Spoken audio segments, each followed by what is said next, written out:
Hey guys, thanks for joining me today on the Dad Code Podcast. Real dads, real talk, no BS. I got a real great show for you today. Going to be talking about some Coach Dad updates today. Um, Also, we're going to be talking about class reunions since me and some friends inadvertently crashed a 10-year class reunion yesterday. Just kind of some observations that I had there. Also, at the end of the show, we're going to be giving a pretty big announcement as far as the Dadco podcast goes, and you guys need to stick around for that. But before we get started, go ahead and hit the like and subscribe button there on YouTube. Give us a rumble on Rumble. Check us out on all the social media platforms: Twitter, Facebook, TikTok, Instagram, all the above at the Dad Code Podcast.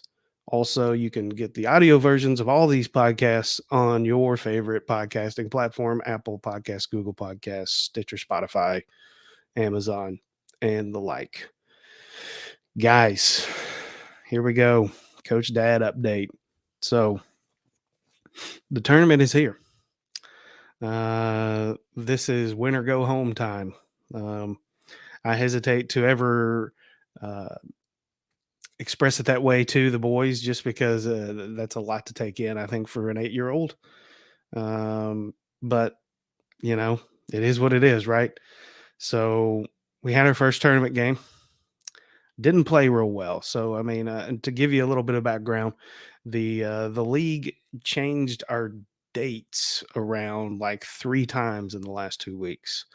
We were supposed to have one last regular season game before we entered into the tournament, and because of rainouts and some teams not having enough, what they viewed as enough games, they're trying to get everybody to 10 games.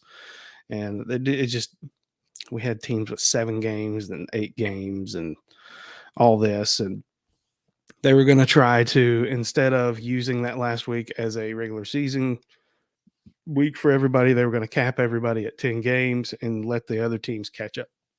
Pardon me. Jeez, got a hiccup. Let the other teams catch up to 10 games. So they tried to do that, and then it rained out those games. And then everybody was just like, let's just stop it right here and let's let the standings sit where they are, and we'll start the tournament. Um, so it's been a little bit of a rigmarole. We were kind of hoping we were going to have that last regular season game to be able to knock some rust off of a 2.5 week hiatus that we had in our schedule. I went on vacation. I mean, some of the assistant coaches helped with some practices. So I mean, we got some practicing in the time, but I mean, I still expected us to be a little bit rusty just from not playing in 2.5 weeks. But like I said, first tournament game, we played it. Definitely could see some rust.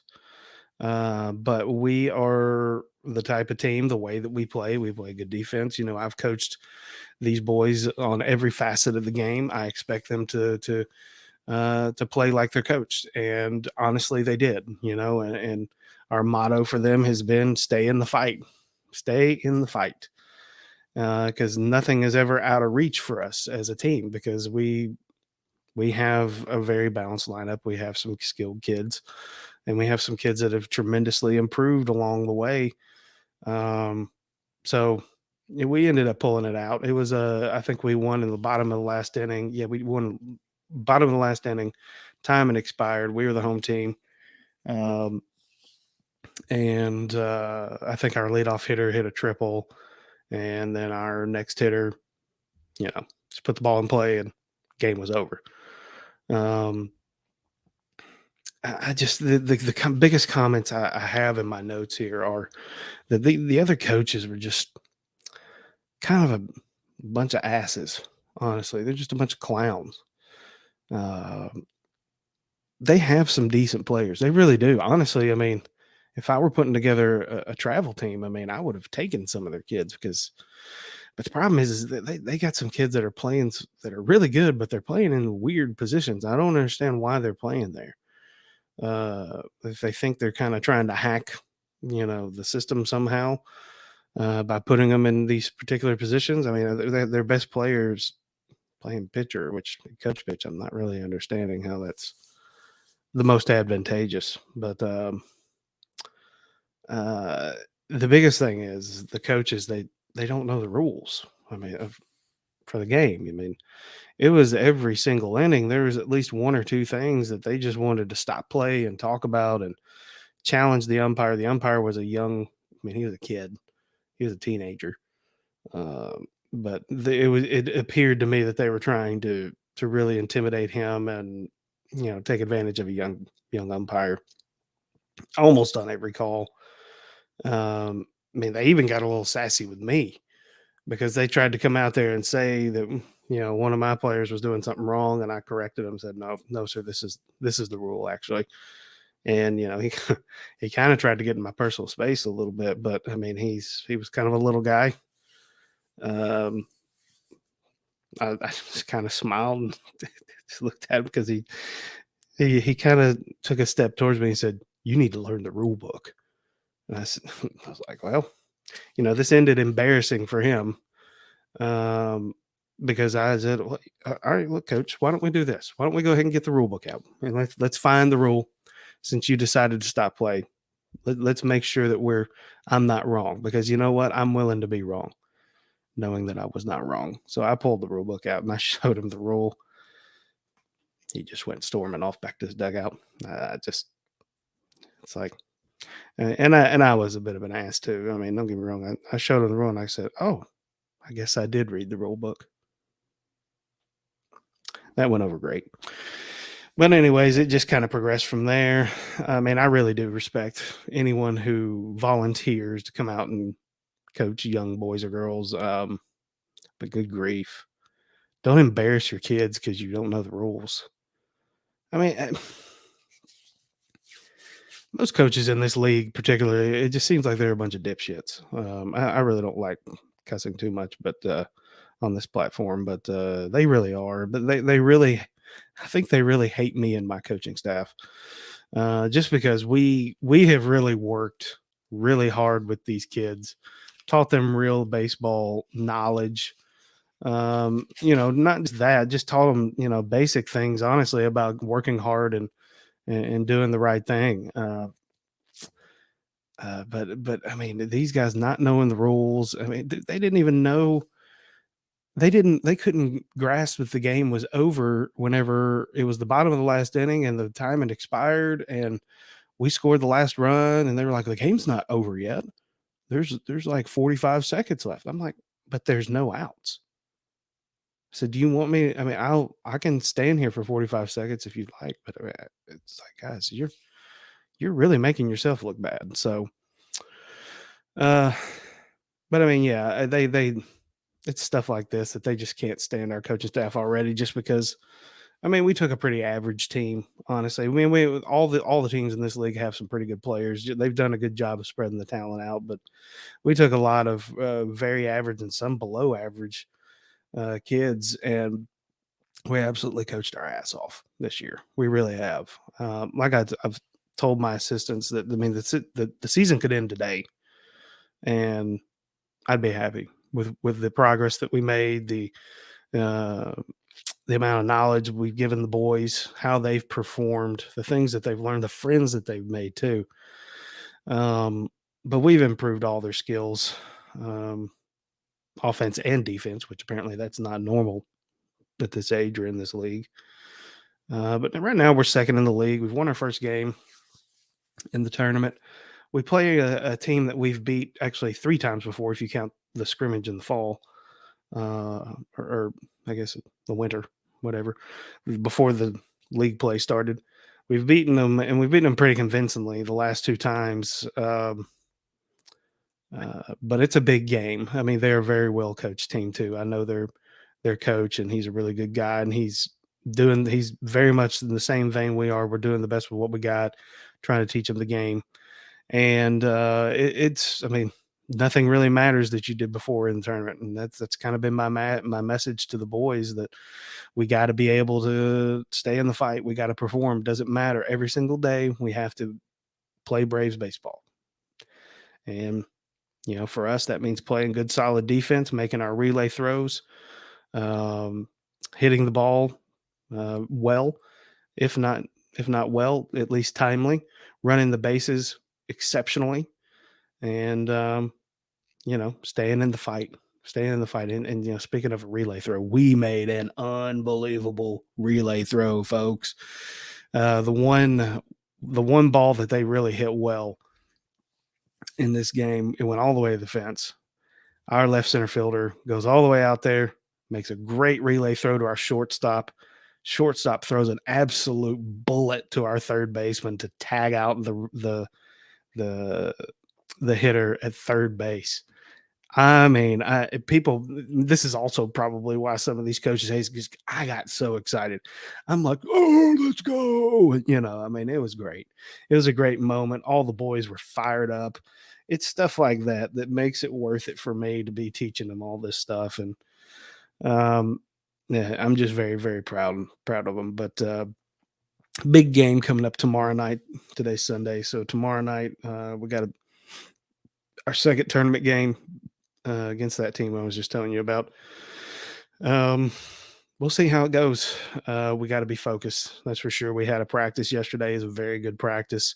I feel like we've kind of knocked all the rust off at this point. I don't have any reservations about the game tomorrow. I just want our kids to go out there and have fun and earn themselves a championship. I mean, it's not going to be given to them. Every game's going to be tough at this point. So one more win, though, we got to go to the championship game for the league. I will tell you, one of my assistants, coffee break there. One of my assistants, after the game this last week, was very worried, almost to the point where I thought he was going to hyperventilate uh, over basically all the pressure and how bad we didn't look that good. What do we need to do different um, moving into this game, because we just didn't look good.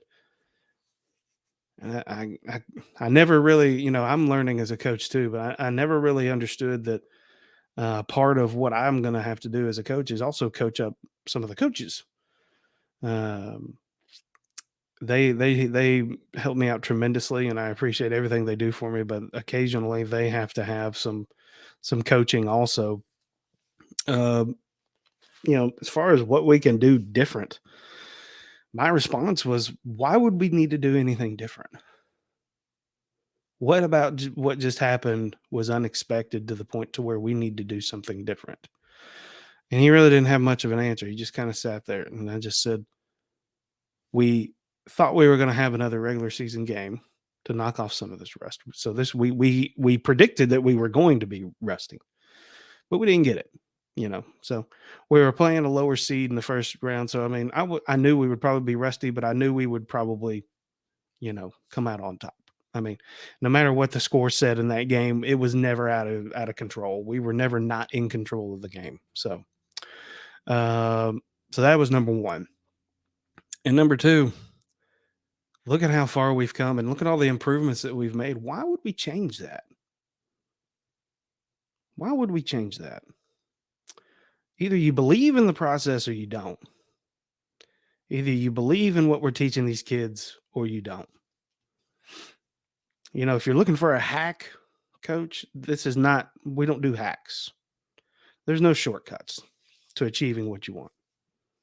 You got to go through the process. You got to trust the process. There's no hacks, like I said. There's only work, only hard work.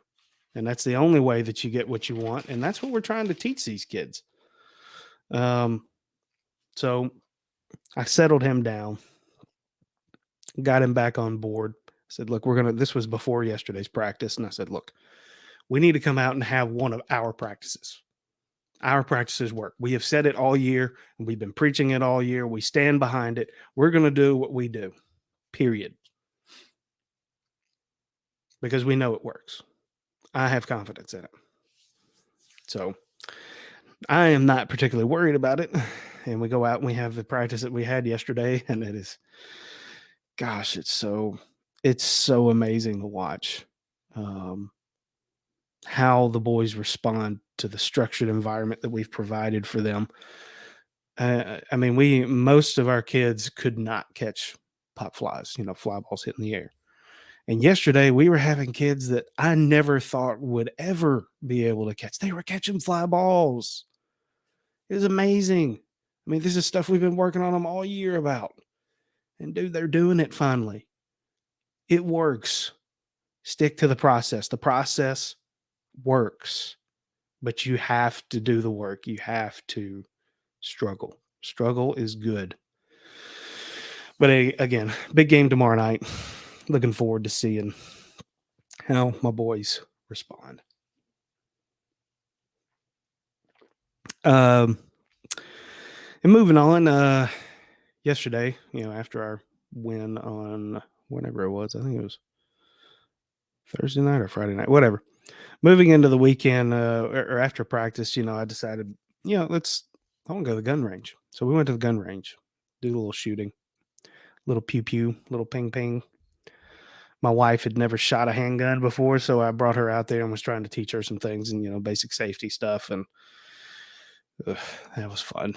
A little bit scary. I had to take the gun away from her a few times, so I'll probably be enlisting the help of a professional to be able to teach her, just because when your husband is the one that's trying to teach you these things, sometimes it just doesn't go over as well as a perfect stranger.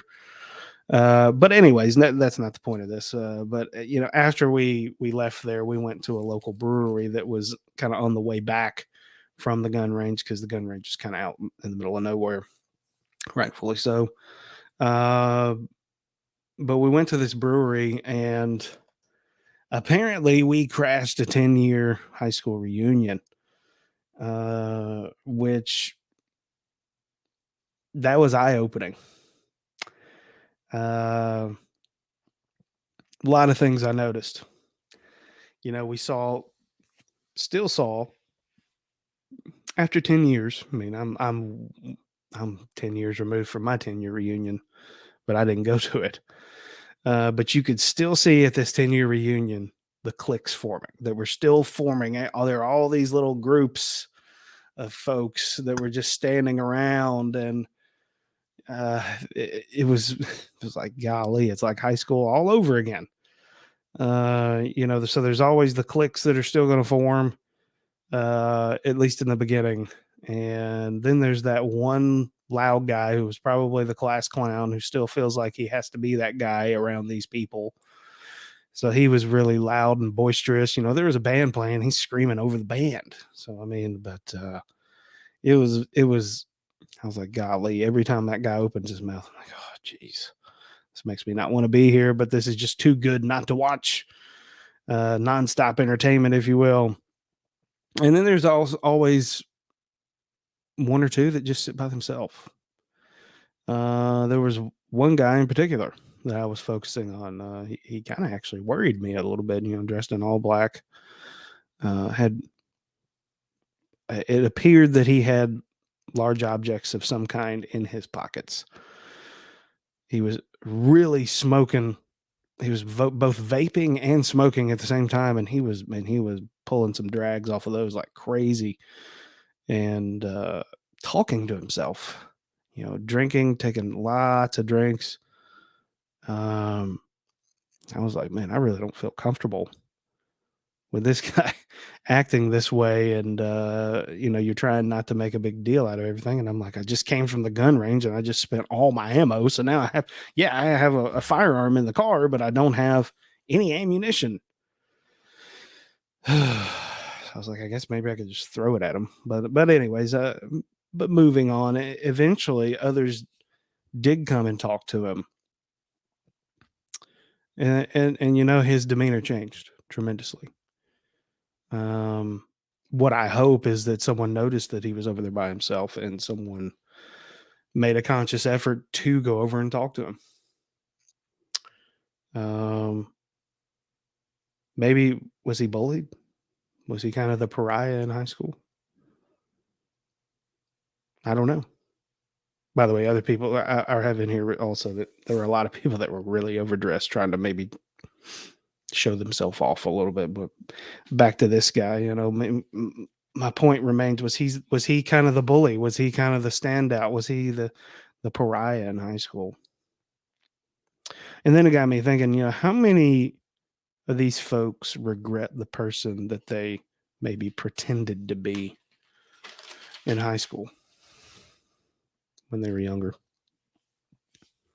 How many wish they would have made more friends or different friends even when they were in high school? Made me think about me. I'm 20 years out.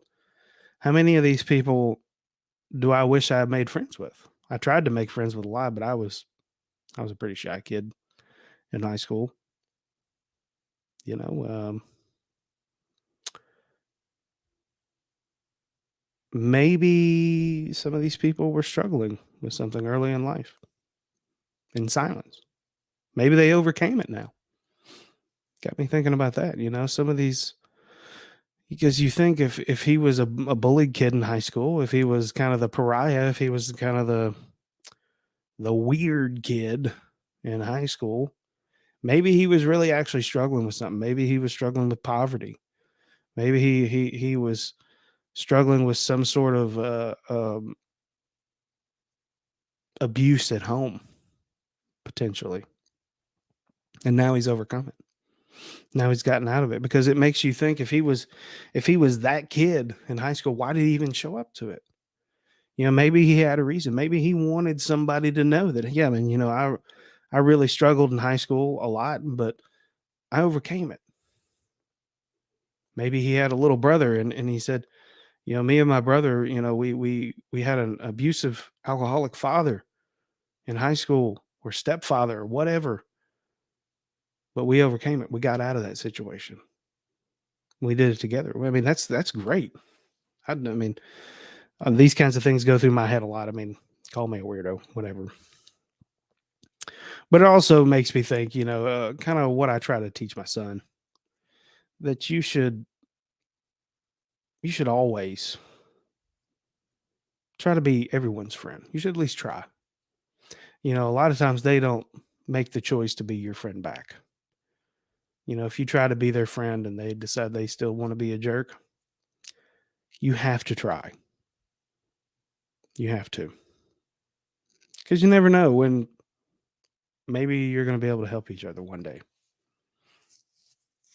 That's what friends are. That's community. That's that's friendship. There's a lot of, here I go getting on my soapbox. There's a lot of efforts today to put people in, groups, put labels on them. There's a lot of things happening today socially that I just personally don't really understand necessarily all the way, and maybe I can be educated further on a lot of things, and I'm open to be educated about it. But as a 38-year-old from a different generation, there's some things I just don't necessarily understand. But I think there's one thing that we can probably all agree on, and it's that no matter what, we should always try our best to be friends. Should always try, even if we're, you know, different from one another, or if we disagree about things. I'd even argue that, especially if we're different or disagree, because I'm not saying anybody's right. I'm not really saying anybody's wrong. But life is hard. Life is a struggle, and some people it's a bigger struggle than others. It's 100% harder for some people than it is for me, and I totally recognize that. But that struggle is necessary. It's necessary for different people to varying degrees. It's a very multivariate equation. But I'm just saying that really the only way that we can go forward is together. If we can still be friends, but have different opinions about whatever the subject is, maybe the answers lie somewhere between us. And the closer we are as friends, the closer we are to finding our very best life. That's all I got today, guys. Before we go, though, big announcement. Believe it or not, I don't know how long it's going to take me to figure this out, but I think very soon we will officially have a Dad Code Podcast website for you guys to all have a central hub for everything that is the Dad Code Podcast. A little more organized, all in one spot, kind of a jumping off point for all of our content. And maybe one day, maybe we'll even have some special content for members and the like. But thanks for joining me today, guys, on the Dad Code Podcast. Go ahead on your way out and hit the like and subscribe button for me on YouTube. Give me a rumble on Rumble. Check us out on TikTok, Twitter, Instagram, and Facebook at the Dad Good Podcast. And follow us on all your favorite podcasting platforms for the audio versions of all these podcasts. Really appreciate everything, you guys. Really do. Have a great week. Again, the website is coming. Everybody, make the most of this week. Come together, make some friends. Dad out.